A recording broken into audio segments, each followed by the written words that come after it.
Bonjour tout le monde et bienvenue dans cette nouvelle vidéo. J'espère que la dernière vous a plu. Aujourd'hui, on repart sur un nouvel ensemble. Comme vous pouvez le voir, Judith n'est pas totalement habillée, il n'y a que le haut.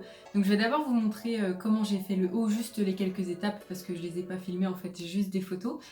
Et après on va passer au bas où là j'ai eu quelques soucis et j'ai fait plusieurs essais, donc vous allez voir ça. Et je mettrai à la fin la culotte que j'ai choisie du coup. Voici la forme que j'ai eue du coup après le moulage. Elle me convient pas totalement puisque je trouve que l'encolure est trop basse et le dos trop petit. Et surtout il manque des découpes, donc ce que je vais faire dans la dentelle blanche que vous voyez, là la forme me convient parfaitement et c'est pour ça que je refais exactement pareil mais avec les vraies dentelles bleues et le tulle rose. Donc voici le haut fini comme vous pouvez le voir. Maintenant on va passer à la culotte. J'avais prévu une culotte taille haute. Donc voici la culotte qui a été prévue avec le haut. Donc j'ai fait ça en dessin mais bizarrement mes premiers patrons je les ai fait différemment. C'est-à-dire que la dentelle est au milieu et la tulle sur les côtés. Donc je me suis dit pourquoi pas essayer les deux et on fera un comparatif à la fin. Ça vous dit ? Voilà à quoi ressemble ma première culotte taille haute. Alors ça ne me convient pas parce que pour moi la taille n'est pas assez haute et surtout c'est méga couvrant au niveau des fesses, donc je décide de faire des modifications, comme vous pouvez le voir ici, avec des fesses vraiment découvertes et surtout plus haut sur les côtés. Donc déjà on commence par faire de la place sur le bureau, voilà, au revoir les chats. Je mesure ensuite le morceau de tulle que j'avais mis au milieu pour que ça corresponde avec la culotte. Et je reprends les patrons pour pouvoir faire mes modifications par rapport à la culotte du coup que vous avez vu rose tout à l'heure.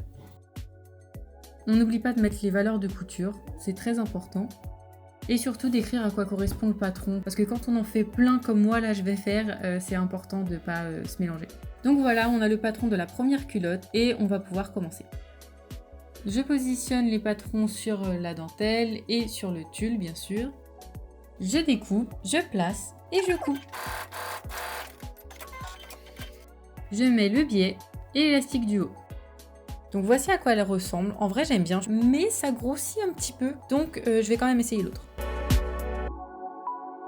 Je fais la même manière, je découpe, je place et je couds, je mets le biais et l'élastique du haut. Et voilà, donc alors là, encore moins fan. Vraiment, je trouve qu'il y a trop de dentelle et c'est déjà un ensemble imposant, donc ça ne me va pas.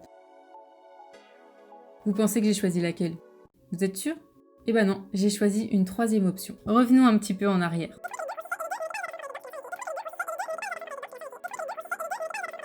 J'ai essayé les deux, je trouvais que les deux grossissaient et les deux ne mettaient pas à l'aise la personne quand elle était dedans, puisque bien sûr je l'ai essayé. Et donc je suis restée genre 20 ans comme ça, jusqu'à me dire bon, je vais en faire une autre. Donc c'est reparti, cette fois-ci le dos sera totalement en tulle et le devant plus petit. Voilà à quoi ça ressemble le final et vraiment je suis satisfaite, c'est beaucoup plus fin, c'est plus harmonieux. Et voilà, donc voici la culotte qui a gagné finalement. Il n'y a pas photo pour moi, c'est la meilleure culotte qui va avec. J'ai fait du coup les couleurs opposées. Et voilà comment j'ai fait cet ensemble à Marylis. J'espère qu'il vous plaît. Moi en tout cas, du coup j'ai mis beaucoup de temps sur celui-ci, plus que le triangle que je vous avais montré l'autre fois. Mais je suis contente finalement d'avoir pris autant de temps et autant d'essais. Cette fois-ci je suis satisfaite. Bien sûr vous allez pouvoir voir tous ces ensembles portés d'ici après le confinement, quand il y aura un shooting du coup. Sur mon Instagram que vous pouvez voir ici. Merci beaucoup d'avoir regardé. J'essaye d'en sortir un peu plus qu'avant, histoire d'être plus régulière. J'espère que vous serez là pour les regarder toutes. Et on se dit à bientôt pour une nouvelle vidéo. N'oubliez pas de liker, de vous abonner, de commenter.